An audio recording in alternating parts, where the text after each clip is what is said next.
রাজধানীর মোহাম্মদপুরের রামচন্দ্রপুর খালের জমি উদ্ধার ও খনন কাজে কয়েকদিনের তোড়জোড়ের পর এখন ধীর গতি।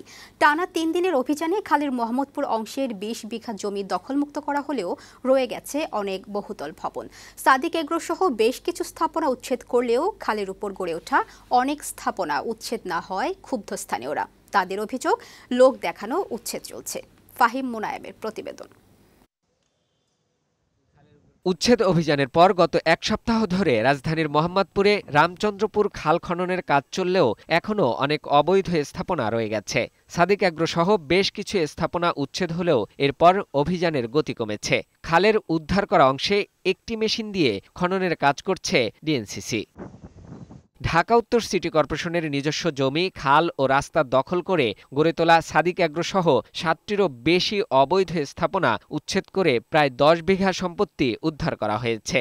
এলাকার মানুষ জানালো, লোকালয়ে গড়ে ওঠা এই এলাকার পুরোটাই খাল ছিল, যেখানে তারা সাঁতার কাটত। ১৫ সালে কাটা হয়েছিল, বেরিবাদ পর্যন্ত ওইটার খালটা ওই পর্যন্ত আছে, কাটা হয়েছিল।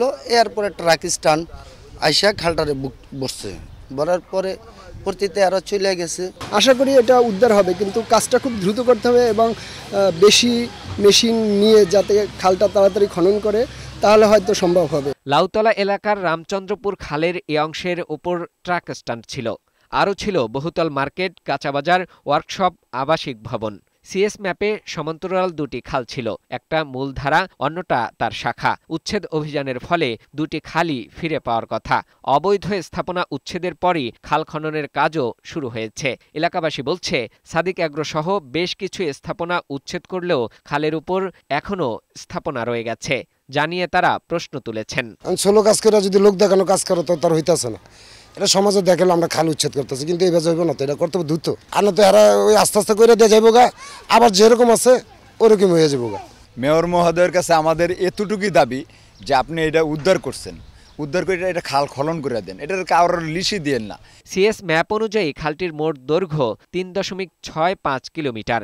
এর প্রায় ৪২% এলাকাই দখল হয়ে গিয়েছিল, যার পরিমাণ ৫.৯৫১ হেক্টর। খতিয়ান অনুযায়ী সিটি কর্পোরেশন খাল খনন করলে আবারও প্রাণ ফিরে পাবে রামচন্দ্রপুর খাল। ফাহিম মুনায়েম, বৈশাখী সংবাদ, ঢাকা।